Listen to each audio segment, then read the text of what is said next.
and welcome to the next session. Our session right now will focus on building on the in the Northeast together. Could I kindly request everyone to please find their seats? So our next session will be focusing on building the Northeast together. We would be having this session in two parts. The first will be focusing on the government perspective, and the second will be focusing on the PSE perspective. Government entities have the power to leverage transformative impact. With the knowledge of the local scenario and the ability to mobilize the community, they serve as a crucial stakeholder to navigate the direction of growth within the state. Our next session will welcome representatives from the Northeast state governments to discuss the priority areas, projects in process, and in what ways the government can extend support to invite more investment and social projects into the Northeast. With this, I would like to call upon our esteemed speakers and dignitaries and invite them onto the dais. Shri TBC Lalvenchunga, Advisor to Honorable Chief Minister, Finance and Planning, and Chairman, CSR Committee, Government of Mizoram. Mr. Manvendra Patap Singh, IAS, CEO, Corporate Social Responsibility, Authority of Assam. Mr. Ramakrishna Chituri, IAS, Joint Secretary, Finance Department, and Commissioner of Taxes, Government of Meghalaya. Mr. Ravi Kumar, IFS, Director, MSME, Government of Sikkim. Mr. Debashish Das, Joint Director, Industries and Commerce, Government of Tripura. And Mr. Bhaskar Phukan, Vice Chairman, CII Assam State Council, and Managing Director, Numaligarh Refinery Limited. I now give the time to Mr. Bhaskar Phukan to chair the session and open up with his opening remarks. Very good morning. Debashish Das, Joint Director, Industries Commerce, Government of Tripura. Sri Ravi Kumar, IFS, Director, MSME, Government of Sikkim. Ramakrishna Chitri, IAS, Joint Secretary, Finance Department and Commerce, Commissioner of Taxes, Government of Meghalaya. Mr. Manavendra Pratap Singh, IAS, CEO, Corporate Social Responsibility Authority of Assam. Sri TRC Lalvenchunga, Advisor of Honorable Chief Minister, Finance and Planning, and Chairman CSR Committee, Government of Mizoram. See, this topic is building the Northeast together and the PSE perspective. See, ladies and gentlemen, see, the public sector comes in to catalyze growth. See, our job is to catalyze and live it so that an ecosystem is built, and from there on the private sector picks up. So, as a corporate, IOCL, NRL, other organized NEPCO, NTPC of the world, they have done their bit as far as Northeast is concerned. They have set up their units. They have tried to industrialize Northeast to the extent possible, without, of course, damaging the environment that is of utmost concern today. And by virtue of the enactment of CSR, and these corporates are also spending their CSR expenditure, 2% of their PAT, and I presume very, very religiously, and perhaps to the good cause of the society at large. See, initially we started with Millennium Development Goals that was redefined as Sustainable Development Goals, and a slurry and slew of guidelines were issued by DPE thereafter, on which the PSCs are guided. With that ecosystem in place, lot many things have been done in Northeast by the corporates in public sector which are in operation in Northeastern region. In the morning, we heard Secretary DP who was saying that do we do sometimes it is called a backyard CSR. That means people want to spend money in the proximity of their area of operation. See, when you have the industries station in Northeast, everywhere you see there is a deficit in development. Therefore, you cannot overlook the immediate neighborhood and go to somewhere else. So the things which are said for the other entities working in a more developed areas in the country doesn't perhaps apply to the companies which are located in Northeast. Definitely, there will be a major portion of that CSR expenses going into the neighborhood of the companies and their areas of operation. So I think that we put that debate we need to put to rest. But another thing he mentioned resonated is that whether we have been able to at least partially influence the HDI after having done the CSR that we have carried out over a period of time. So there comes the assessment of the impact of the CSR activities that are being done by these organizations.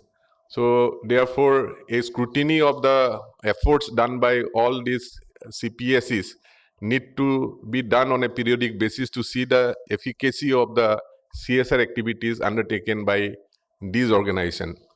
Since my esteemed panel members are from government, we would be helped if more granular statistics are made available to the corporates. Suppose I need to find the HDI of Golaghat district. Do I have that data?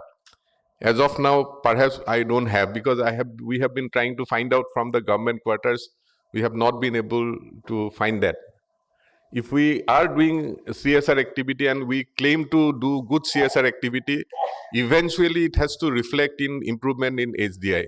We cannot claim that all the HDI improvement is happening only because of the CSR activity. But at the same time, whether we are supplementing something or not, directionally we will be able to see. I will not prolong because we have a erudite panel. We must conserve our time to listen to them. And only concluding thing that I want to make is that the CSR activity needs to be customized. We cannot look for a one-size-fits-all solutions, because as you know, Northeast, though people say Northeast is one word, actually it is plethora of ethnicities are there. They think differently. The EQ quotient is totally different. So what works in place A need not necessarily work in place B. So you have to be acutely aware of those sensitivities when any work is done in Northeast. So that is what my corporate experience over the last 30 years has taught me. So every area is different, every sensitivity is different. If you want to think on their behalf, my pleading is that don't go for a one-size-fits-all solution. So with those few words, we would eagerly like to listen to our panel members who have a sea of experience in policy makings and what each government is thinking of CSR. Thank you.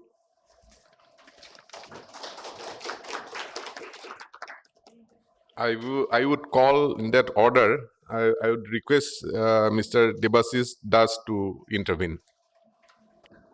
Good morning to all the distinguished guests sitting on the dais and also across it. I, on behalf of Government of Tripura, would like to congratulate and thank CII for organizing the first edition of this Northeast CSR Connect event.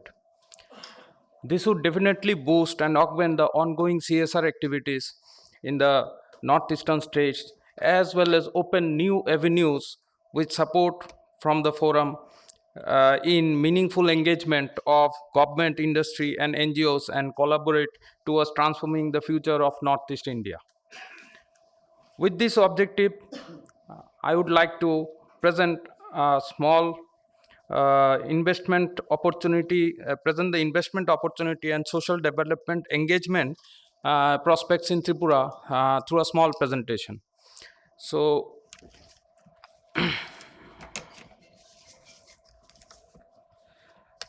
if we, this is basically the key statistics and snapshot of Tripura. If you look into it, actually, it is the third smallest state in India. It has international border surrounding by Bangladesh. Population is around 36 lakhs. Literacy is one among the highest in the country. Scheduled tribes population is 31%. Scheduled SC population is 17. Forest cover is, as you know, in the northeast, forest is in abundance, as well as in Tripura. It is, most of the part is covered by forest. Cultivable land is 26%. Now, this is the Tripura economy perspective. So, if we see that in means if you compare it with India, so it has, in India it is the primary secondary sector is 54%, as in Tripura it is 45. In tertiary it is 26, it is 11 in Tripura, and in primary it is 20, and in Tripura it is 44%. Per capita income, as we can see, Tripura is certain up to certain limit it is lagging behind. GDP growth rate is almost satisfactory and in greater than the state and nation perspective. If we talk about infrastructure, earlier what we used to say about, what we used to think about Tripura is a landlocked state. Almost on 3 parts of the state it is covered by Bangladesh, and our connectivity was through the Chicken Neck corridor of Siliguri and coming from Assam. Now this what hindrance was there, this is being actually overcome by upcoming opportunities through connectivity through Bangladesh, and the connectivity from through our one end, that is Sabroom, to the Chittagong port is upcoming. It is only 75 kilometers from where from our state, and with the inauguration of the Feni Bridge, this is coming into becoming a reality. Now in Tripura, the national highway connectivity is very satisfactory. Agartala Akhaura rail link is coming up, which will link in Tripura with Kolkata through Bangladesh. So that will actually cut short the time of traveling and connectivity of taking goods from the mainland state to the northeastern states. The international connectivity is coming up, Agartala Chittagong. Already network connectivity is very good, and it is the third internet gateway of the nation. In the inland water connectivity is through India, Bangladesh is coming up. Then there are a lot more opportunities over there. If we talk about the industrial scenario, we have 19 industrial estates with 1910 acres, and we have around 303 number of companies in these industrial estates. During the last 5 years, already 76 new units have come up with a total investment of 1070 crore. And if we talk of gas reserves, Tripura is abundant in this. We have abundant natural gas reserves in Tripura. And ONGC is one of the most bigger company which is exploring gas from Tripura. Now, if we talk about the thrust sectors of Tripura, so what are the thrust sectors? Rubber. As we all know that Tripura is the second largest producer of rubber. If we talk about bamboo, it has rich and diverse resources with 21 species. Even a dedicated bamboo park is available in the state. And in IT, it is the third international gateway, It is a power supply state with two software technology parks. We have another upcoming sector, which is agar. It is already, actually agar policy has already been notified in the state, and there are 5 million mature agar trees, so which can be tapped, which potential can be tapped. Now another upcoming sector is food processing. Actually pineapple, which is the state fruit, the queen pineapple, actually it is known worldwide with its unique flavor. There are lime, lemon, baby corn, cashew nut, and lots of food processing sectors which are present in Tripura. Tourism, it is also upcoming sector, and the state government is giving much stress in tapping the full potential of tourism sector. Now there, Northeast, as we know, there are abundant natural scenery over there, and but this has to be developed. In Tripura, this sector has been developed. It has scenic beauty, and already a tourism policy has been notified in the state. Now what policy and regulatory support has been administered in the state is that there is a committee has been notified for investment proposal, and recently even an investment promotion agency has been notified in the state, headed by our honorable chief minister. So it will be the single nodal point of contact for any investment coming to the state. So moreover, we have a single window portal, Swagat, which through which all the approvals approval process is being done without any physical contact points within a maximum time period of 30 days. And we have a state specific industrial promotion scheme, with having capital investment subsidy, procurement preference, and all other things, apart from the central sector scheme, which Secretary Sir was earlier telling, that is the Unnati scheme. So apart from that central sector, we have a state specific scheme also to support the industry. We have several state policies in the state. The IT startup scheme is there, startup policy is there, CGD, city gas distribution policy is there, Tripura data center policy, EB policy, Agarut policy, integrated logistic policy, and Tripura ITES policy, which can support industry to grow in the state. We have a network of industrial estates. These are some of the glimpses of that. And even we have a special economic zone notified, and it is very near to the Shabrum border, where the Feni bridge has come up, and ICP is also coming up there, so that the export import business can flourish over there. This is very near, and it is already it is almost 75 kilometers from the Chittagong port. Once this connectivity is established, I think this SEZ can, those who are establishing units in this SEZ can take much benefit out of this. And we have, these are some glimpses of the industrial estates. And moreover, actually, as we know that Tripura is surrounded by three sides by Bangladesh, obviously there will be a trade, foreign trade. So this foreign trade is, if you see, this is growing year by year, imports, exports both. So why should someone invest in Tripura? Because industrial infrastructure is great over there. We have a network of industrial estates. We have specific industrial infrastructures catering to rubber, bamboo, which are basically the thrust sectors in Tripura. We have industrial estates all over the state, and we have some upcoming industrial estate, and even more ADB is supporting us for augmenting our industrial estates, and already almost the loan is finalized, and maybe from next 2 or 3 months this will come out. We have enabling infrastructure. We have supporting this supporting basic infrastructure. We have broad gauge railway all over the state, starting from our one end to the another. It has the second busiest airport in northeastern state after Assam, and we have supporting basic infrastructure. There is a high and growing literacy rate, power surplus states. All block headquarters are connected by OFC. Second largest gas producing state, CNG pipeline in all the industrial estates, and PNG network for domestic gas.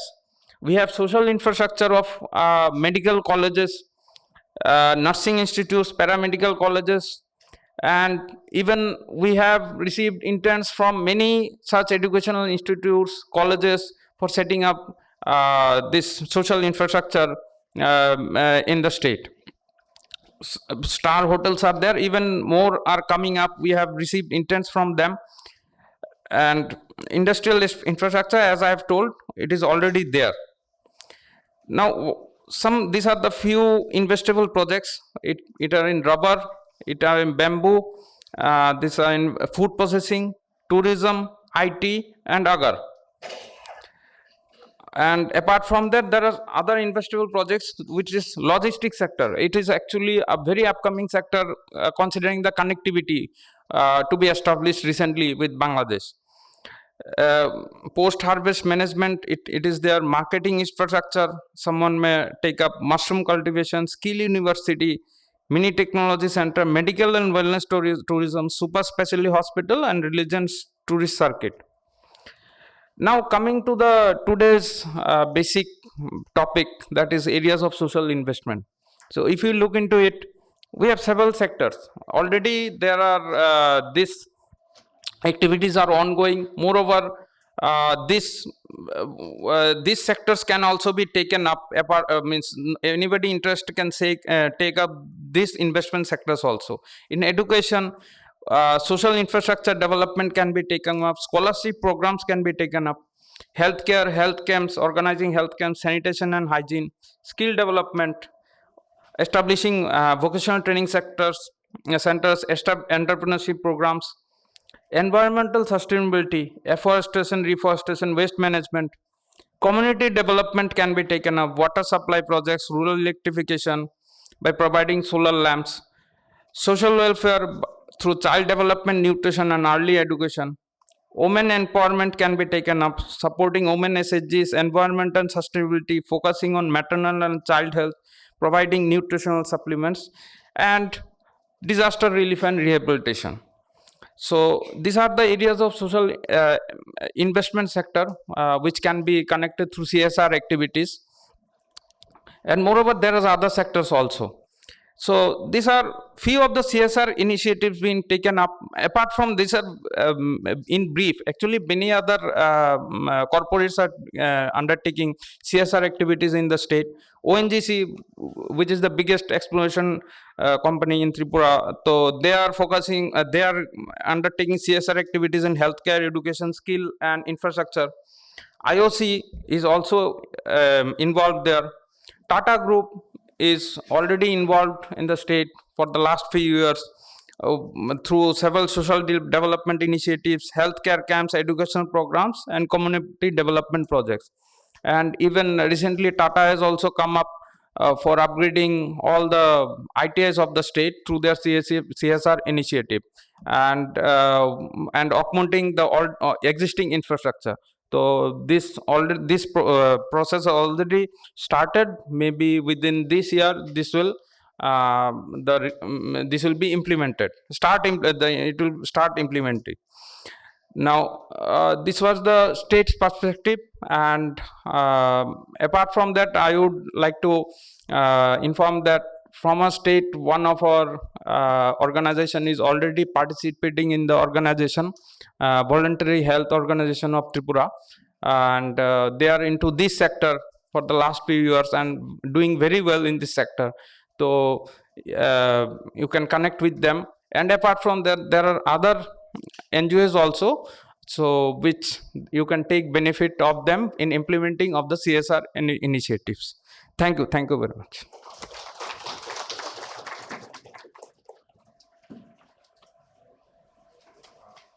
Now I would request Ravi Kumar, IFS Director MSME, Government of Sikkim, to hear the Sikkim perspective. Good morning. First of all, I congratulate CSI for organizing this first CSR conclave in big way, and also thank you for giving this opportunity for Sikkim. And I request Additional Secretary, Government of Sikkim, to introduce CSR perspective in Sikkim. Then we'll continue. Thank you.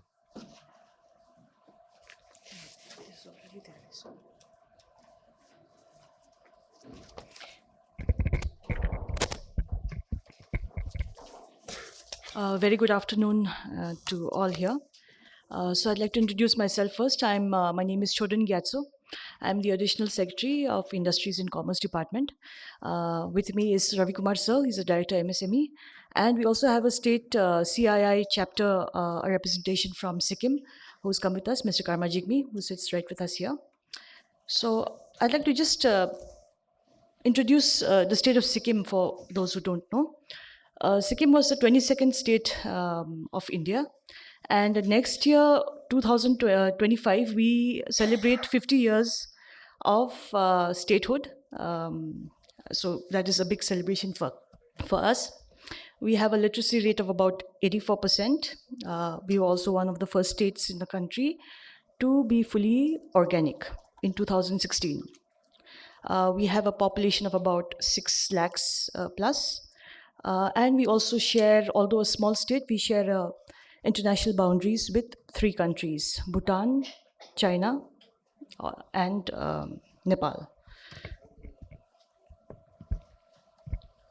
Even though the state of Sikkim is small, the state government under the leadership of our Chief Minister has come up with several policies and initiatives that are quite path-breaking. I'd just like to give you a brief about them. So one of them is called the AMA scheme, wherein the state government provides financial aid to all non-working mothers through DBT. So they are provided about 20,000 rupees for all non-working mothers. So this scheme was launched in 2022. We have also launched recently, 2023, a scheme called Bahini scheme. So Bahini scheme is for those, is a scheme extended to the girl child, where they will be provided access to free and hygienic sanitary napkins. So this is one of the other schemes that I wanted to highlight in this platform. And for the entrepreneurs of our state, we've launched 2019-20, we launched a scheme called Skilled Youth Startup Scheme. So which is basically a subsidy scheme for very small, medium enterprises, where we provide subsidy of 30% and 50% for women and the underprivileged. So apart from the 3 schemes, of course, we have the regular schemes from the Government of India. We'd also like to tell you that there's also another scheme called Mero Ruk Mero Sanati. So this is a very unique scheme which is also highlighted in the COP in Brazil this time, wherein for every child born, the family plants 108 saplings. Every child born. So, thank you. So this addresses several areas. One is, of course, climate change. We are also moving to be a climate neutral, if not climate negative in that sense.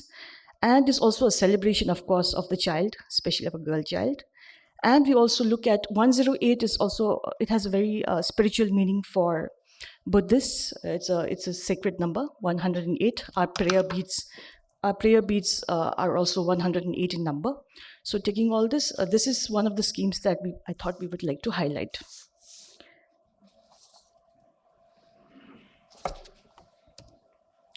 So coming to today's presentation, some of the key focus areas that we would just like to highlight are in the augmentation of healthcare services. So we have one super specialty hospital supported by a number of primary healthcare centers and community centers. So we have received a project basically of about 9.7 crores, which will help to augment the healthcare facilities throughout the state. We have the list, which Ravi Kumar Sir will probably share in the next presentation. So this comes with life-saving ambulance services for the PHCs, for retinal, basically equipment for eyesight, for operations. So they wanted those. So we've got an exhaustive list, which comes to about 9.7 CR. So this was in preparation for today's conclave. So we asked the health department to send us the requirements, and this is what they presented to us. The other sector that we would also like to focus massively is on ecotourism. So, as you know, Sikkim has been a leader of sorts, especially in the Northeast, in the entire tourism sector. And we also have a homestay. We have a homestay scheme which the government has rolled out, called the Mega Homestay Scheme. And this homestay sector has been growing massively. So what we have noticed is that, especially in isolated villages. Now, the villages that we have highlighted here is called Zongu. Zongu is in the north of Sikkim, which also shares a border with Tibet, China. And the villages there are now in clusters. Earlier, they were very, very sparsely located. Now, most of the drivers of the economy of Zongu are the homestay sectors. So what we have noticed is that Zongu needs to be illuminated with supplementary illumination in terms of solar or some other kind of power source. So the homestays have expressed their requirement for provision of solar lamps. So this is what we have highlighted, coupled with in also bio toilets. So there are very many areas in the north of Sikkim which are highly frequently visited by tourists, researchers, students. So there's an urgent need for installing toilets and bio toilets there, along with and also we cannot forget the footprint, the impact of the people that come there leave a lot of waste behind. Even though we've banned plastics and things like that, but there will still be a substantial amount of waste to be collected. So we want to help the communities there to improve the waste management collection there. And they have requested for solid facilities for solid waste management collection, and also inclusion of manpower to help collect these. So we have projected about 1 crore for all these activities for Zongu. It is also to be noted that Zongu is one of the it's a primitive village which is primarily inhabited by the primitive tribe called Lepchas. Coming to the area of sports, we are known for football. We are known for several other sports like basketball, and there's a lot of initiatives being taken in this field. And we are also trying to focus on the development of sports infrastructure, mentoring, and support, technical support for our clubs there. So we have several clubs. We have women's clubs run by women in football, in basketball, who are doing great work, actually, and they are from villages. So we want to project that there's a lot of scope here to collaborate with these clubs to help them reach their full potential. Many of them have also gone on to win state and national awards. The other sector that we wanted to highlight here today is on we have called them creative industries. So the state government and our industries department is now working on releasing a white paper on the creative economy and creative industries primarily in Sikkim.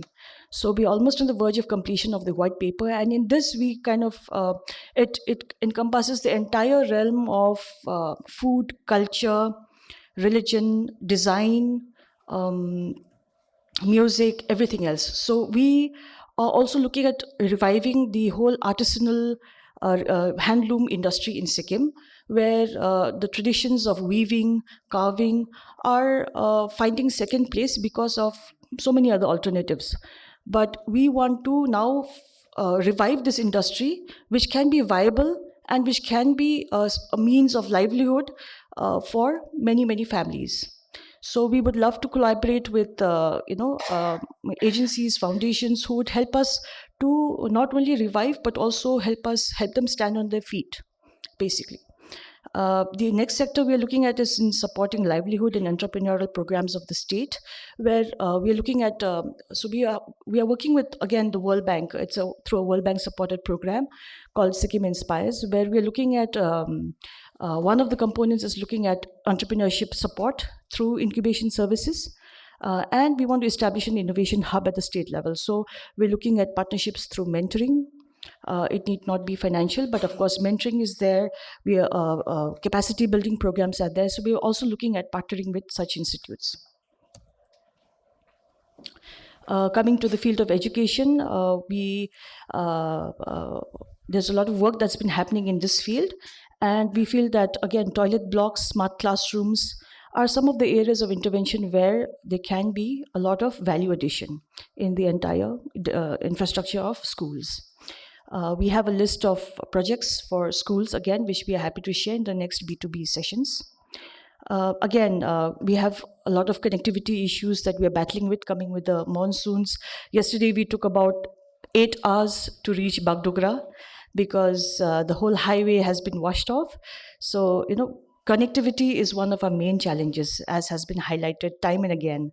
So for us to reach Delhi, a 2-hour flight, we have to undertake a journey of about 7 hours. So one can only imagine the kind of constraints that can be felt from these isolated villages. So we're looking at, again, collaborating and helping the villages get connectivity, not just physical connectivity, digital connectivity as well. We are looking at strengthening and improving our startup ecosystem in the state through a startup policy. Again, mentoring here, we are looking at a lot of potential in women startups, women-led startups. The photo here is one of our startups that has gone on to do some great work. They have a lot of potential to grow. They're called Agapi.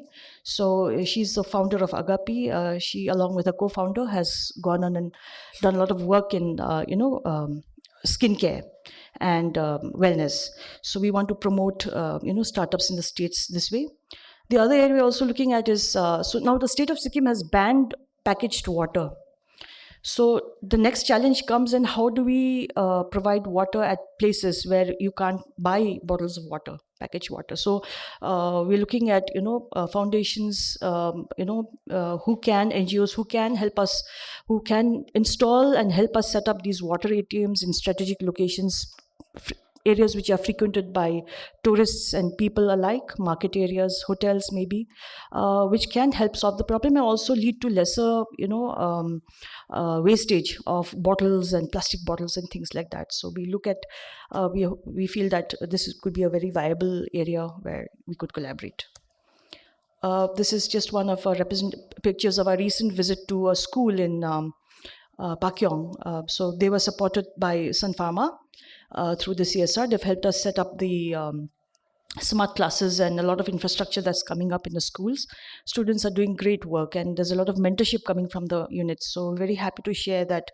I think Sun Pharma, and we have a lot of pharmaceutical units in the state, so they're doing a lot of great work also in the area of education and women and child. Now, we're also looking at strengthening of we have a state technical institutions in 2 places. So what we are saying is we would like to upgrade. They want to upgrade the labs, various kinds of labs and equipments at this CCCT Chisopani. We've received about 2.3 crore worth of requirements. Similarly, in ATTC Bardang. So these are technical institutes where we want to set up and strengthen these institutes as well for the students. So we've received, again, a requirement of about 30 lakhs. We're also looking at supporting a cluster village cluster in Chuba, where Angora and sheep wool farming is being taken up. So we are looking at a potential, the state is working at developing the Indo-Nepal border trade between Indo-Nepal and West District. So there's a lot of potential in wool. If we can, and reviving that entire industry. So if we have support for clusters like these, I think the entire carpet weaving and textiles, that whole area can come up. So we want to strengthen clusters like this and help more the formation of more such clusters. Again, we're also looking at setting up a design studio for the AVGC sector, which is part of our creative economy white paper. So again, we'd love to work with institutions who are in this field, who would like to help us mentor marketing and branding, maybe even help us put together a design week of sorts. So we want to strengthen this entire sector. So there's there's a design studio that's coming up in Directorate of Handicrafts and Handloom. There's space there. So we want to strengthen the design, not just with equipment, but with collaboration with people in the design area. Now, we have a CSR authority in the state, which was notified in 2021, Chief Minister, Honorable Chief Minister's chairman. So all CSR projects that are going to be, we plan to put them in a shelf of projects, which will then be put through the committee, and then identify the potential, the implementing agencies, and work them to the ground. What we also like see how CII and the ministry has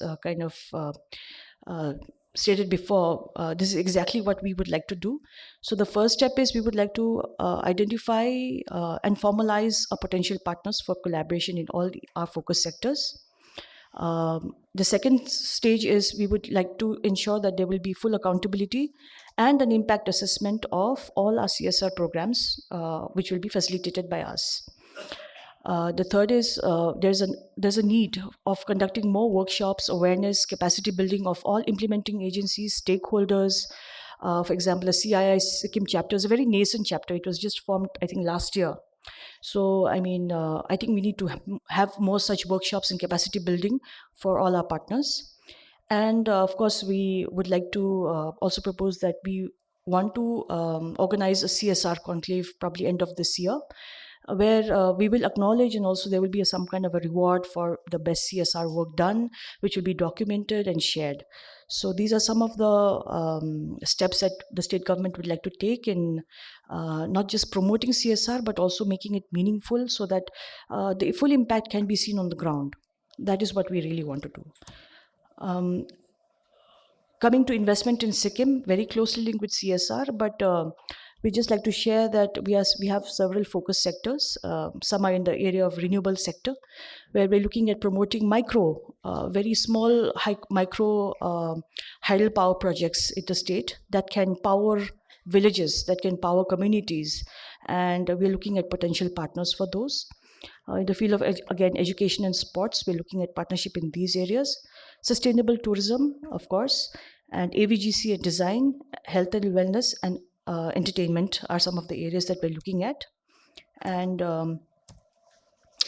this is all from my side. The next few slides will be covered by Mr. Ravi Kumar on the areas which we will go more into detail. Thank you.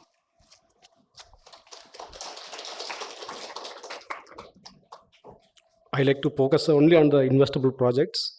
So we prepared a list of investable projects. These projects are already ready with us. If any NGOs or companies are interested, they can readily invest. The first one is procurement of medical equipments for the state government hospital in Gangtok. So we want to improve this hospital by improving this neurological as well as burn injury section as well as ICU section, so that we can give better treatment as well as we can deliver effective treatments to the local patients as well as surrounding areas. And the project cost is 5 crore. The next project is strengthening state technical institutions. Already Madam covered. We have a number of technical institutions. We want to cover with multiple components like numerical computer lab as well as AI-based laboratory, oil and hydraulic laboratory, IoT, advanced civil engineering, communication engineering, as well as CNC and non-conventional mechanical labs. We want to strengthen also the government schools. We have Soreng district. It is a remote district in Sikkim. We want to develop the infrastructure, technology integration, as well as teacher training and skill upgradation, and providing scholarship to the students and other educational support, health and nutrition, community engagement. And this is a small project, 1.4 crore. So already Madam mentioned that Angora and sheep wool weaving. In Namchi district, we have Angora and sheep wool weaving by women entrepreneurs. Around 200 women entrepreneurs are involved in this cluster. There is a great scope for improvement. That's why we are encouraging this wool cluster. So we can further improve this, and we can provide employment of another 500 women with a project cost of 2.9 crore. So already mentioned, like a technology center for creative design, 3D and animation project. So this is upcoming project in Sikkim. We are developing cluster as well as incubation center in Sikkim. So who are interested in animation as well as design and improvement as well as skill upgradation in design sector, then they can very much kind of collaborate with us to develop this sector. This sector has vast scope because we are training the manpower. They can be employed in the MNC as well as other big companies in the media and entertainment. So this project cost is coming to 8 crore. Then we have another important project to be taken up already, foreign language training, especially teaching local entrepreneurs with nursing and caregiving training. We want to give them the language training of Japanese language as well as Korean language. They will be employed in Japan and Korea because we have a lot of demand in Japan and Korea for manpower. And the project cost also very small, hardly 40 lakhs. We can train one batch of say 20 to 30 participants, and this ready-made market is there in Korea and Japan. So much of demand in the two countries for the Northeast manpower. So anybody with a small investment kind of most welcome for this project. And regarding the sanitation and hygiene, we want to develop toilet blocks for school children. So we are planning to construct separate toilet blocks for girl as well as woman child. Then the per unit cost is 20 lakhs. We want to develop around 20 number of units. It is the project cost coming to 4 crore rupees. Then we want to revive the local communities handcraft. Like we have Gurun community, that's a unique community in Sikkim. And they have the design called Radhi Purkasan. So that design is slowly fading away. Now we want to improve this design as well as we want to promote more entrepreneur coming for developing these craft items. So this is mostly women-oriented kind of craftsmanship work. So we prepared a project of 2.2 crore. We can employ around 300 women entrepreneurs. So another emerging sector is green hydrogen. We worked out the green hydrogen pilot project in Sikkim. It is coming to 7 crore rupees. This is with a capacity of 590 kilowatt per day. Once we develop this kind of this sector, already Sikkim is a 100% organic sector as well as kind of completely plastic-free state. So this project will improve further credit to Sikkim so that we can maintain green and clean environment, which will focus in the national as well as international level. So this is one of the most prospective sector in Sikkim. And another one important sector is like other northeastern states, we have organic tea in Sikkim. So for a small cluster project, it cost around 50 lakh rupees for developing a common facility center as well as training and marketing branding proposal. So this will create employment for around 200 farmers in the local area. The farmers can cultivate and they can process the tea in the common facility center. So we have a list of other projects also, like we have Tanka painting. It's a specialized painting in Sikkim. After painting, this painting will be decorated with gold pieces. So this is one of the very known and very popular art in Sikkim, and we have very worldwide demand. So this is have ready-made market in the international level. So this is also very prospective sector. Then we have Sikkim traditional furniture, unique in design as well as craftsmanship. So a lot of kind of prospective there in this project also. Other CFC project like silage manufacturing for dairy sector as well as ginseng manufacturing for medicine, herbal medicine based sector. Then we have Sikkim unique carpet, then the handmade carpet. It is very high in demand. One carpet cost around 10 to 15,000 rupees. Such kind of demand we have for this carpet. And we have another important project, meat processing, chicken and pork meat processing. Not only Sikkim, entire Northeast as well as East Asian countries, they consume more meat. So this project also have a lot of potential. So we are welcoming with other investable project also, any investable projects or service oriented projects. We can discuss during the GTB meetings. We are very well we are welcoming you so that we can have joint collaboration in Sikkim. Thank you so much. Again, I thank CII for giving this opportunity and congratulations for this conclave. Thank you so much. Thank you, Mr. Ravi Kumar, for this elaborate presentation. Our next speaker will be Ramakrishna Chituri, IAS, Joint Secretary, Finance Department, Commissioner of Taxes, Government of Meghalaya. Sir, I would only request you to restrict your deliberation within 10 minutes because we are running far behind schedule.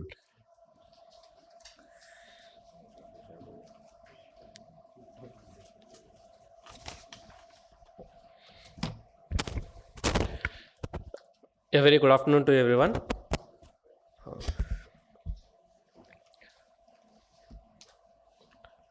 Just before the presentation starts, I just like to give you a brief about Meghalaya. Uh, we would be very happy if you come and invest in CSR projects there. Even otherwise, I would like to extend a warm welcome to all of you and I invite to all of you to visit Meghalaya. Even otherwise, it's a very beautiful place. And not just visit, when you visit, to tell your friends also, because improving tourism itself will be a great opportunity for us. That itself is a great investment for us. So, looks like presentation will take some time. So the government of Meghalaya, um, uh, to provide a brief background, the government has embarked on a mission to achieve a $10 billion economy by 2028 and to be in the top 10 in all sustainable development goals by the year 2030, which we are calling it Mission 10. So in that, the government has come up with 10 promises and 10 potential opportunities for industries, potential areas of investment, and where there is more headway, where there is more leeway to actually leverage and drive the next phase of growth for the state of Meghalaya. And also the guarantees of the government. Those are like in any state you have those guarantees where you provide better services to the public, how you are going to improve their lives in terms of education, health, accessibility of power, accessibility to water, basic housing, connectivity, and all these. So in Mission 10, a lot of government investment is going to come in. And with the new industrial policy, Northeast industrial policy, that is Unnati from the it's okay, I can go on. With the Unnati policy of the Government of India, which is for Northeast states, which is encouraging industry, Meghalaya also has its own investment policy, which was notified in the month of March to attract investments so that this growth story can go on. But just just investments are not sufficient. We need to have some partners, be it technology partners, skill partners, to actually make best use of these investments. For example, if I want to set up an industry in Meghalaya, now like there are land parcels, industrial estates that are being created like in every other state, and you have tax incentives and everything. But still, until unless you have a reliable manpower, you cannot set up an industry. So this is one place like where CSR can come in and solve that specific problem for the state of Meghalaya, like skilling and upgrading the skills, so that actually it is a mutually beneficial for everyone, for all the partners involved. People will get jobs, states growth will improve, and also the companies will get manpower for their units. So similarly, like there are many other areas. There are areas of infrastructure, big infrastructure and all, that government will take care. But there will be gaps, be it health, or be it maternal and child health, and be it education, be it skilling. There will be gaps where actually we need partners, we need industry, we need NGOs to actually take up these specific issues and develop scalable models. Just like there are different modes of CSR investment. Like a company can come and invest in a specific building, or maybe provide an ambulance to a hospital and do those kind of activities, which are very valuable. But the thing is, we need to go one step higher. We need to have higher order solutions, because that is where actually industry has more capacity. Instead of not instead of in addition to providing an ambulance, maybe an industry with the help of an NGO can take up a block and try out some solutions to address the issues of malnutrition and maternal and infant deaths. That will actually, once a model is developed, the government can take it up from there, and government can invest more funds and actually scale up this model so that it becomes a model for the entire state.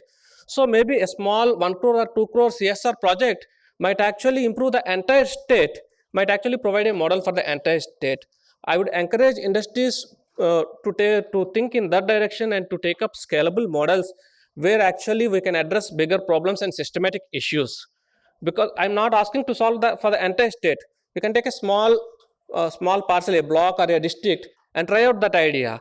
And government will provide you the support. And if that idea is successful, if that model is working, government can take it up from there. And actually, that will be like long-lasting systemic change for the entire state, which can also be scaled up to the entire country. For example, I would like to take a small example like rural employment. Like you can go and set up a small thing in a village, but when you look at the SHG movement, now you have so many, like 10 crore SHGs across the country. It started as a small model in one state, and the model worked, and government of India took up, and the NRLM mission was designed based on that one small experiment. So similar things we need. And coming to the state of Meghalaya, there are a lot of opportunities where actually industry and NGOs can come in and actually work with the government and to bring out these systematic changes. And Mr. Bhaskar Phukan, when he was giving the welcome address, he was talking about the lack of availability of data. So now actually what in Meghalaya, what we're trying to do is, like in CSR, we are trying to actually align the CSR initiatives with the sustainable development goals. Now Niti Aayog is collecting data and coming up with these rankings every year, and we are also developing a CSR portal where this data will be shared. So you have the district-wise and block-wise data of the sustainable development goals. You pick up one goal which is close to you, which is close to your heart, and which is close to the mission and objectives of your company. And then actually look at it. Like these are the districts in Meghalaya, these are the districts which are lacking in this goal. Maybe we can go and help there. Maybe we can go and see like what's happening in other places and what's not happening in that particular place, and we can build a solution. We can bring in a team, and we can solve that problem. So Meghalaya is also coming up with a CSR policy which is in the final stages of drafting. That policy will provide the overall framework and guidelines, and also, as I said, we will be coming up with a portal where you have all the data which you need, so that actually you can pick up areas, you can pick up projects, and you can bring in a much more sustainable change. And as I said, everything will be linked to the sustainable development goals, because sustainable development goals are comprehensive and we already have a framework there. So we don't want to reinvent the wheel. We want to leverage on that, and we want to take Meghalaya forward with all your support and partnerships. As I said at the starting of my speech, I would love to welcome all of you to the state of Meghalaya to visit, to fall in love with Meghalaya and see what are the opportunities that are there for you. And please work with us. Together we can bring a long-lasting and collective change. Thank you all. Thank you very much. Thank you, Ramakrishna ji, for depicting the policies and the vision of Meghalaya. Meghalaya is beautiful, and everybody knows, and so does all the other Northeast states. Somehow it has been blessed with beauty. So we go to the next speaker, Mr. Manavendra Pratap Singh, IAS, CEO, Corporate Social Responsibility Authority of Assam. Sir, your intervention. Very good morning to all of you. Chair of the session, Bhaskar Phukanji, colleagues from our neighboring states, delegates, officials of CII.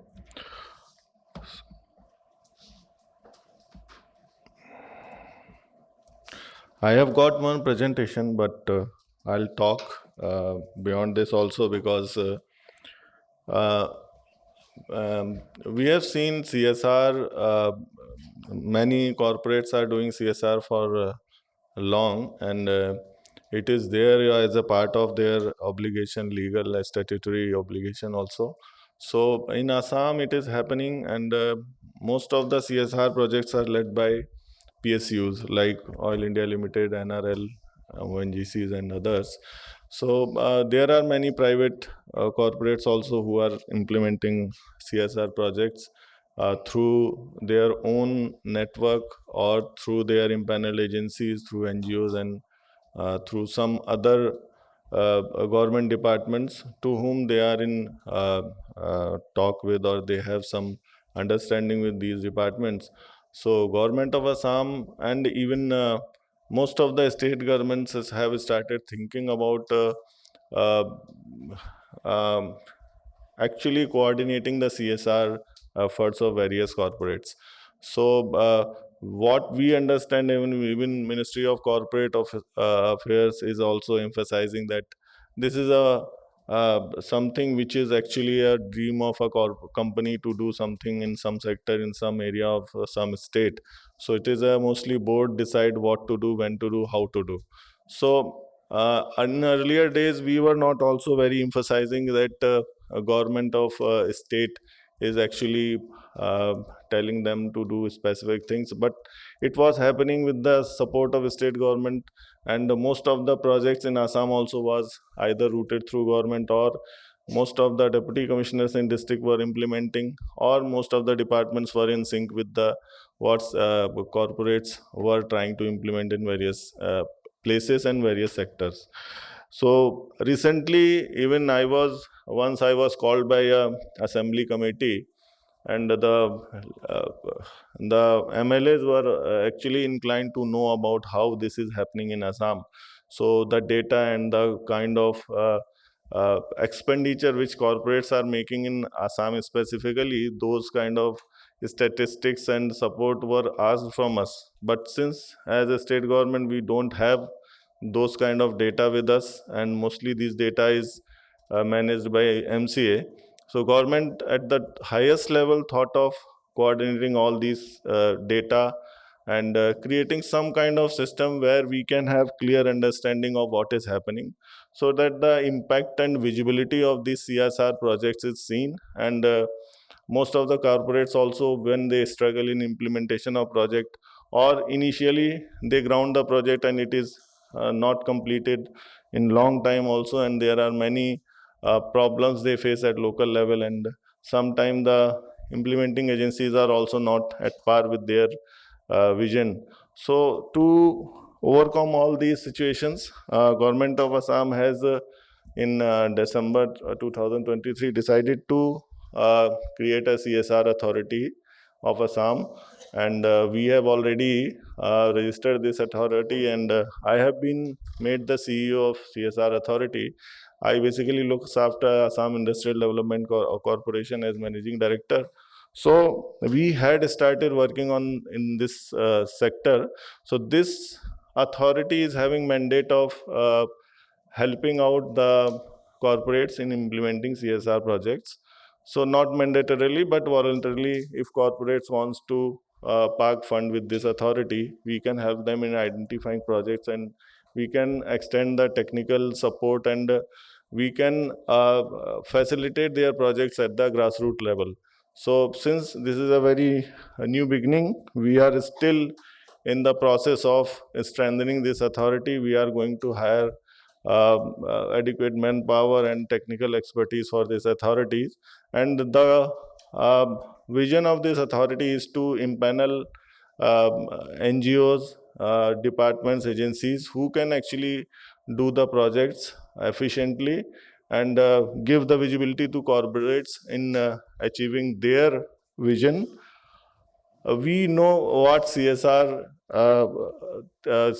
projects are as per Companies Act, and what are the sectors where we can invest in CSR works. So I'll not dwell upon these sectors, but as Ramkrishna was also telling, that SDGs which we are targeting in Assam also, we are targeting SDGs, and we are dedicating ourselves to somehow reach to those goals which are internationally accepted sustainable development goals. But apart from that also, we have government programs, government of Assam's priority sectors, government of India priority sectors, which where we are implementing many flagship schemes, programs. And we know, we have seen also during COVID also in healthcare, lots of CSR get into, lots of CSR is still being channelized to skill livelihood. Swachh Bharat mission also We have used the CSR in field of rural development, and many innovative programs are already being taken up through CSR initiatives. In Assam, we have done some good work in cancer care treatment and many other sectors, and skill development we are doing with the Tatas and some bigger companies. Even Oil India Limited is also planning to have a skill development institute. So there is a plethora of opportunity, plethora of projects. Just the thing is that now channelizing all these information, having a database of information, having some baseline so that we know what is happening after investment in these sectors on the particular area. What is the outcome of this CSR investment? For that, if we are able to do as per the our objective and mandates of CSR authority, we will be very happy. And we are actually having this futuristic vision of doing this and collating all kind of information, all kind of consultancy kind of support, technical support, and all kind of facilitation to all kind of corporates and the implementing agencies in Assam. So this was CSR expenditure I have taken from MCA website. So we have got sizable amount of CSR in previous few years, but still what I perceive and what most of the northeastern state perceives, that we could have fetched more CSR investments in our area, and because of many other challenges of remoteness and other challenges of insurgency in previous years, we need more and more support from corporates, and for that we have to create the kind of environment and ecosystem where corporates are happy to invest in our state, and they get all kind of support and from our side voluntary support, and we can come up with projects, and we can come up with new innovations, and we can propose also, and corporates are also happy to give us new technological support. And we are doing many things. Government of India is also doing lots of new schemes, but the kind of innovation and the kind of efficiency and the kind of technological enhancement with the modern technologies like AI based implementation of projects, we can do wonders in many area. In the small pilots we can do, and that can be scaled up in various parts of state and even in country also, that can be done. So with these words, I would like to thank CII for organizing this event. In future, CSR Authority of Assam will come up with the portal, and we will be happy to partner with all kind of institutions who are ready to participate in development of northeastern states. Thank you. Thank you, sir, for sharing the Assam's perspective on CSR. Now our next speaker will be TBC Lalvenchunga. I hope I have pronounced it correctly.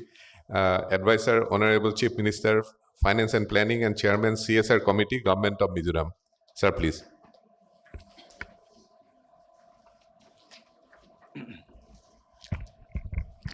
A little bit high for me, coming from the farthest, remotest corner of the Northeast. So, bear with me, it has been long enough. The reason I have personally attended this CII conclave of the CSR Connect is, you might have imagined what might have been the situation over there, how much we have longed for this kind of project, how much investable projects we have prepared that would be presented by our officials. But I would like to have a brief introductory speech because I represented the state of Mizoram also as an elected representative. I am an MLA and an advisor to the Chief Minister on Finance and Planning, and I am the chairman of the recently launched the CSR cell. So I took a keen initiatives when I came over here in Delhi in January. I met Dr. Vermani from the Niti Aayog, and the economist, and also to the Dr. V.K. Paul, the Northeast Niti Aayog member, asking the feasibility of channeling the CSR into our states, and thereby following up through to the Union Finance Minister. I met Ms. Nirmala Sitharaman also. We had quite a conversation with regards to this issue, and it's although it's voluntary, could have been possible to make it a voluntary compulsory of just like a 10% GBS from the line department, and such issues we have made it. And today, when we came and reached over here, as well, it has already been emphasized by almost all the speakers, and also Mr. Chanchal, the Honorable Secretary to the Ministry of Donor. One thing which I have come across, having been served in throughout India, I was in the defense before. I retired from the Navy, and I visited and having served to almost every corner of the country. So when I came back, तो मुझे लगा कि from the report we have just received, our northeastern brethren, our sister states have progressed very much well ahead of us, and we are stacking up and starting afresh from the very beginning, because it's a very minimal this thing we have intervention of the CSR we had till date. And in 2022 or 23, when we have received a REC intervention on a racetrack course over there, around 7 crore, that is the only CSR intervention we have received it yet beyond the amount of a crore. So you can see as a late starter in the Northeastern state, and one of the youngest in the states also, and due to fund availability, limited resources, limited revenue sources, and also due to limited fiscal space we had, everybody knows that it is very difficult to make an intervention and the support from the state government beyond the central allocation which we have.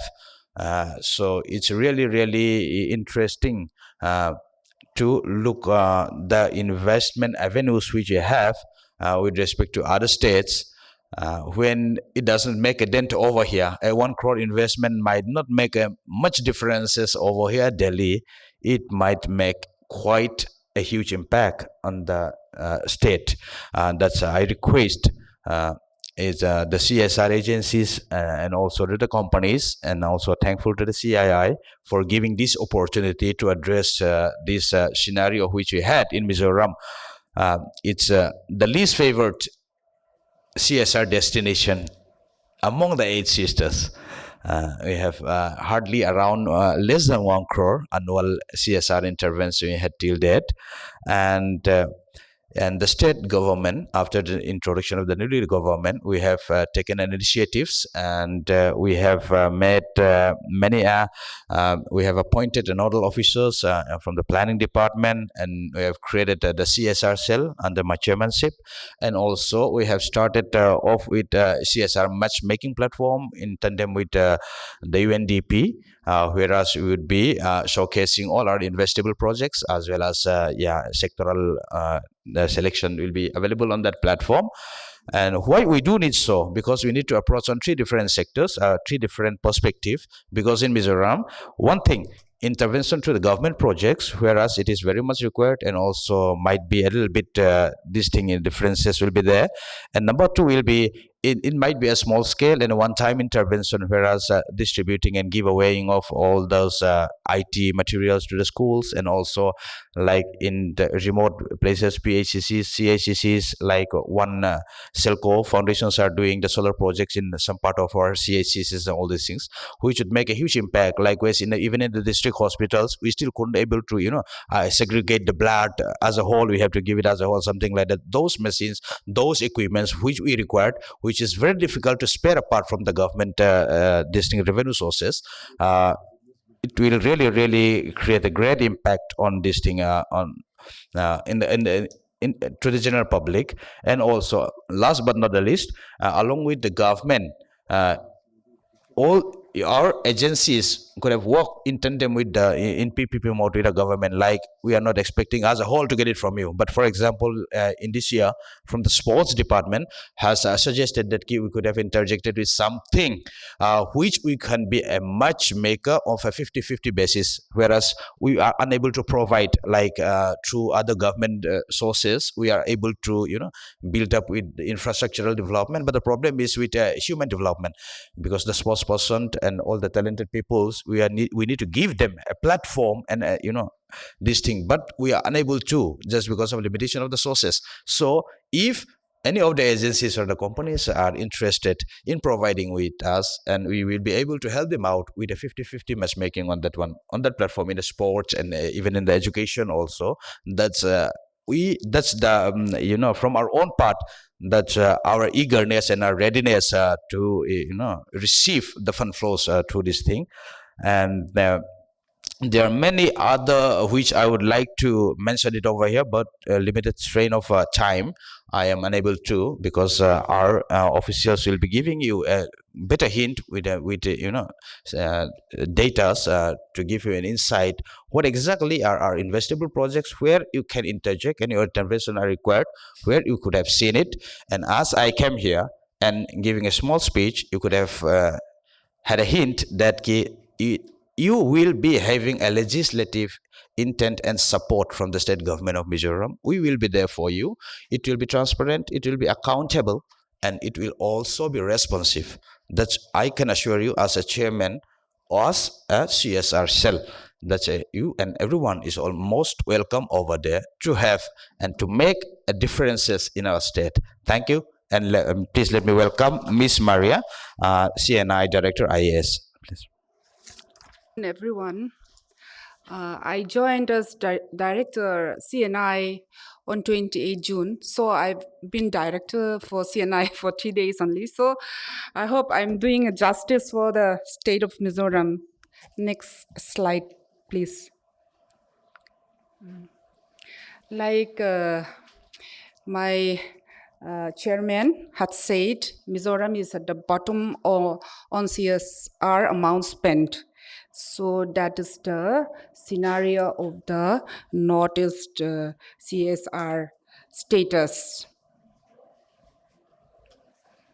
So thrust area for CSR in Mizoram, we have potential in education, health sector, skill development and entrepreneurship, sports and environment.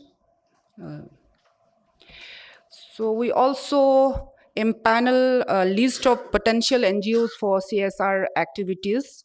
We have MedAIM, CTM PACS, All Mizoram Farmers Union, Central Liang Waime, and Center for Environment Protection, GOTNERC Head Office, Mizoram Youth Development Organization, MZP, this is a student organization, and Shalom. Shalom works in the addictions, drug addictions and HIV, and Spastic Society of Mizoram and Christian Hospital Serkon Society, and the Riparians.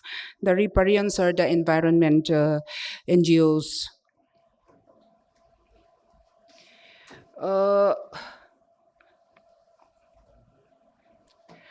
Like I said, Mizoram is lacking behind in awareness of CSR. When we face COVID pandemic in 2020, we only came to know about the CSR. Maybe a few people in Mizoram might have known CSR, but as a general, we are not very aware, and awareness is very bad in Mizoram. But then from the planning department, we have a self of project that are possible for CSR intervention. From education sector, Hatim, we called it Hatim, it's in Lunglei district.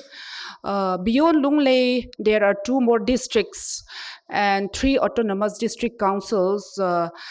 They are minority within Mizoram itself, and this Hatim is run by Christian organization and profit, and it's a residential college in the southern part of Mizoram, and here they have house students from Siaha district, the cornermost district of Mizoram, and in Longklai district. In Longklai districts, there are two autonomous district councils, Chakma Autonomous District Council and Lai Autonomous District Council.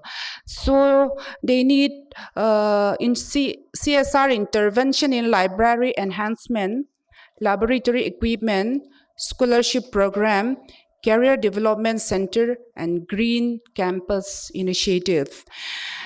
Next is we have 121 primary schools, 103 upper primary schools, 49 secondary schools, 15 senior secondary schools, and 10 colleges in Mizoram that need state-of-the-art learning centers. What they need, according to the research survey done, is smart schools equipped with playgrounds, smart toilets with shower, solar power supply, and rainwater reservoirs. Even though Mizoram has a monsoon with ample rainfall during 6 months, but then during dry season, all the streams, rivulets, big rivers dried up. So we need to harvest rainwaters in every institutions and every government office. So we need digital library so that our students are exposed to the outside world. And New Age Learning Center in Aizawl is proposed, where knowledge creation space meant to accommodate the rising aspirations of the new generations of Mizo who find the concept of traditional library boring and out of place vis-a-vis evolving technology. Nowadays, youngsters are often, rely on their mobile phones or laptops. So a traditional library where they have to gain knowledge is a bit sort of obsolete. So the center will cater from KG to graduate students. Here, it is proposed to provide state-of-art learning facility with flexible timings, comfortable ambience, equipped with books, Wi-Fi, workstations, and modern audio and visual learning. We have a space free of encumbrance, and this is where we really, really wanted the corporate to invest. And as you might have known, Mizoram is where you find the highest occurrence of cancer, sadly, and one of the district, Siaha, is where there is the highest mortality rate in infant mortality rate in all over India.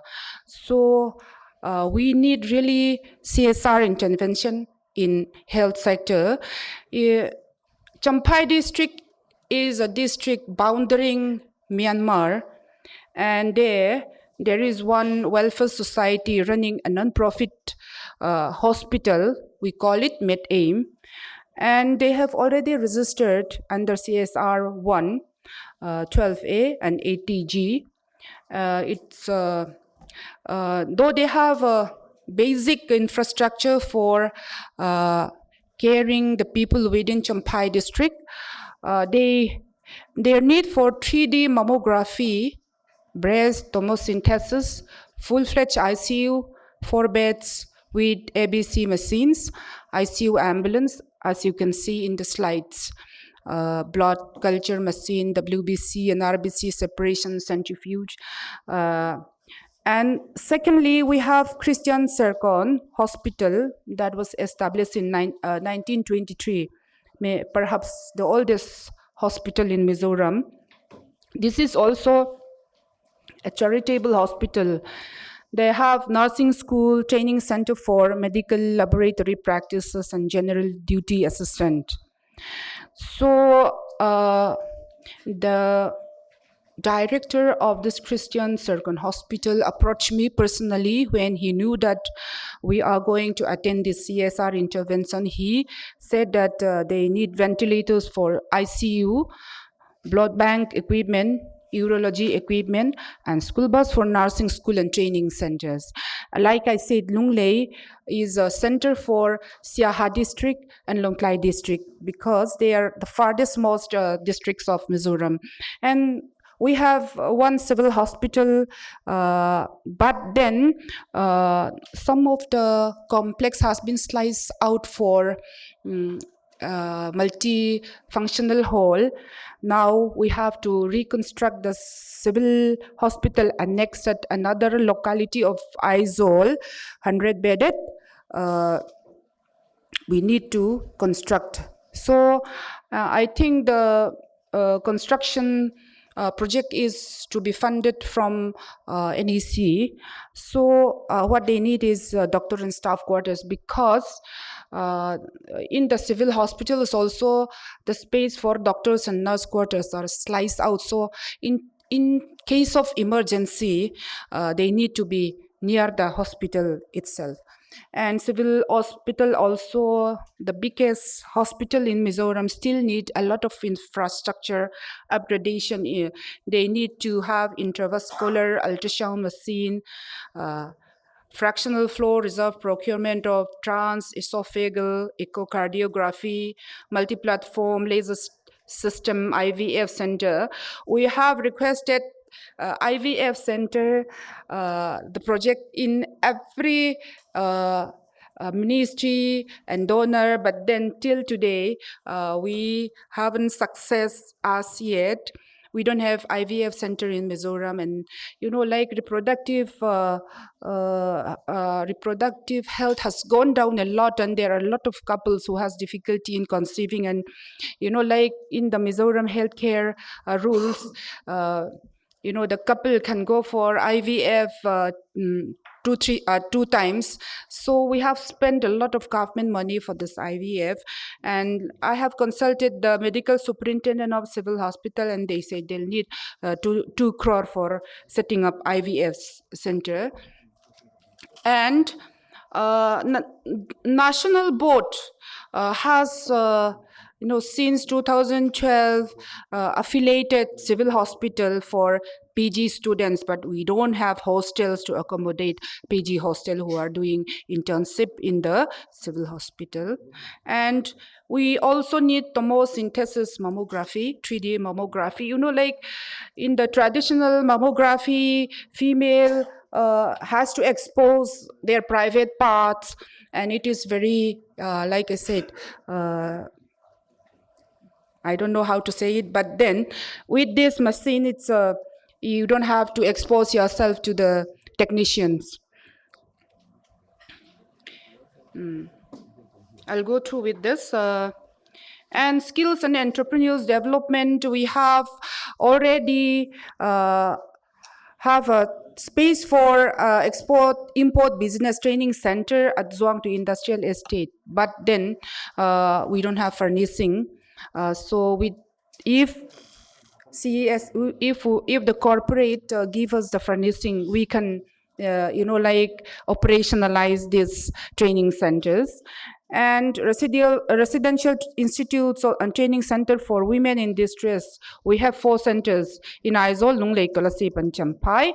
And the thing we need for these women is hand-holding in the field of safety and security, upliftment, empowerment, physical and mental development of destitute women, where they can go skill development also. And foreign language institute we have in Lunglei district, assisted from aside schemes. The building is there, but there are no furnishings. We need handholding to operationalize these institutes. We have Epatha Special School Kulikon.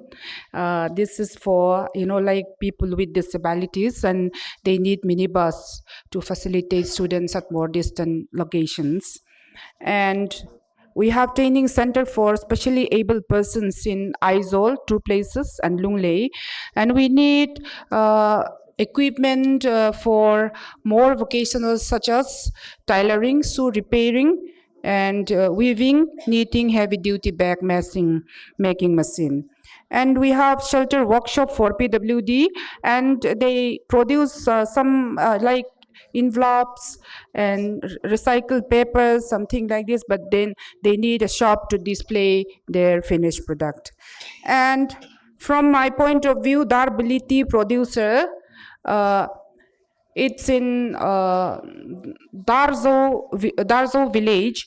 The quality is very good, but it's made in the orthodox or green tea type, and they need the quality of the tea is very good, as in Darjeeling quality.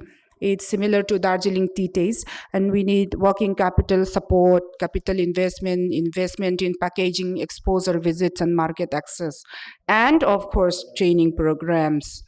And environment, we have two environment NGOs. Now our main concern is Tlong River, which flows right to Barak River. It almost dried up during February, March. This is the main source of life for Mizoram, where we draw our drinking water, where we draw water for agriculture, horticulture. And what we need to do to save this river is springshed development. And the NGOs fighting for this need flying vehicle for transporting conservation equipment and drone to conduct comprehensive survey, laptop and printer, GoPro camera, portable GPS device, and binoculars to equip the NGOs to help save Tlong. And sports sector, as you might be aware, Mizos are very good at football and singing. God has given us talent in singing. We all Mizos are, very good singers. And we also have a very football players known throughout India also.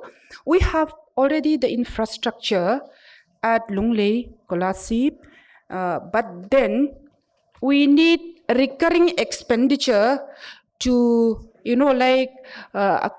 to build those youngsters who are interested in football.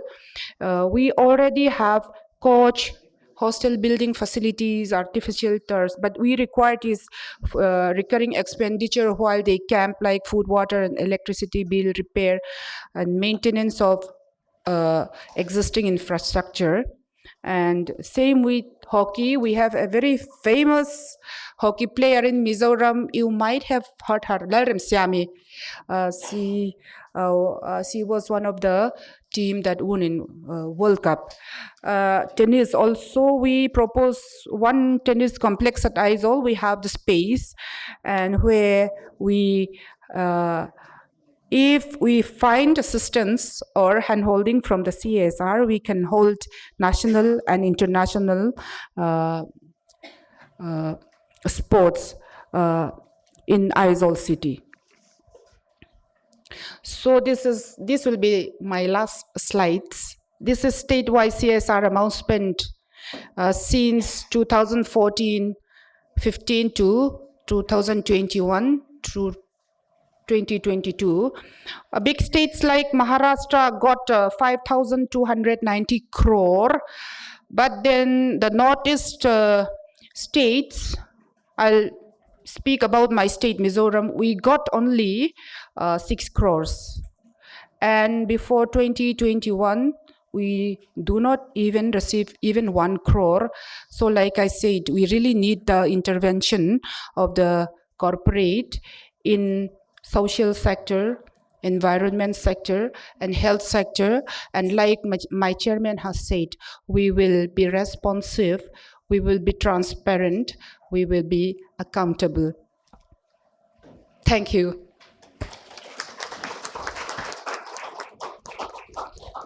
Thank you very much. Actually, we have come to the end of the session in a sense that we have one presentation now will be from the corporate sector, basically showcasing the efforts undertaken by Oil India Limited. But should I summarize in presence of all the luminaries from the government side? One bright spot that we have seen is Tripura. They are doing exceedingly well as far as industrialization is concerned. So they are much well placed, because once the corporates are already there in Tripura, you can expect that more CSR fund will flow. So that way, Tripura is blessed. Nonetheless, compared to rest of India, as the last slide summarizes the whole thing, there are a lot to be done going forward. So hopefully, all the ecosystem that has been put by each of the states, as you may have seen, and that ecosystem will enable corporates wanting to intervene from their CSR fund to do some good activities in northeastern states. Meghalaya, Sikkim, we came to Sikkim then. Sikkim also has identified a array of projects which can be readily picked up by corporates. Hopefully, they will have some partners during these interaction session. B2B and other sessions are there. So definitely during that period, people will come and connect with you. Meghalaya has got a unique method of doing a model. Mr. Robi, Mr. Ramakrishna has highlighted that if a corporate can adopt and demonstrate a successful model in addressing the malnutrition, and it is successful, it can be replicated. That is what you made. That's a very, very noble suggestion. In fact, Mr. Manamudra Pratap Singh has also echoed his sentiment on that. So this is what actually the CSR is meant for. You cannot make the entire difference because you don't have that kind of fund. But if you can demonstrate a successful model that can catalyze the whole, that success can be replicated elsewhere. Then we came to, I think, Assam. Assam has put a ecosystem already in place with CSR authority. Hopefully, we will succeed. All the best for that. Assam more or less have some PSUs at least operating in that area. To that extent, they are receiving some amount, although it is not adequate. And on top of it, the disasters and the predicament that we face every year due to the calamities that is encountered erodes all the efforts that are made to enhance the infrastructure. That is a huge challenge. We have to somehow try and live with this kind of menace that we face year on year.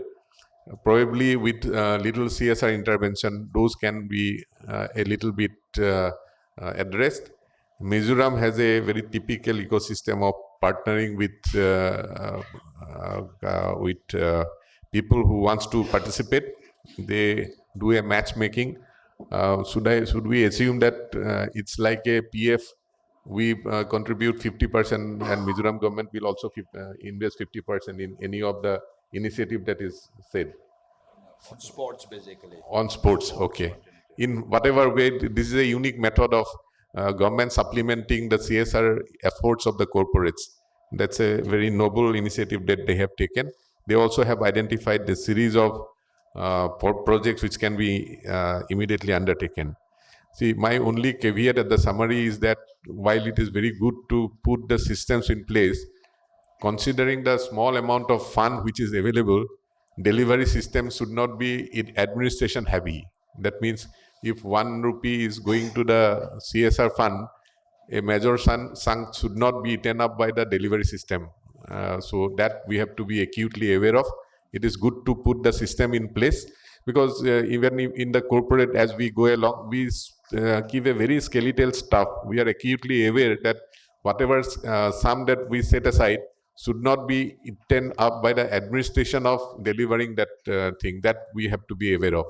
With this, I conclude this session, and I profusely thank all the participants, all the speakers here for their useful intervention and thought sharing. Thank you. Thank you. I would like to once again thank the panel for your time and experience. sharing. And as a small token of our appreciation, we would like to extend a memento to you. I would like to request Mr. Bhaskar Phukan if you could kindly present the memento to the dais.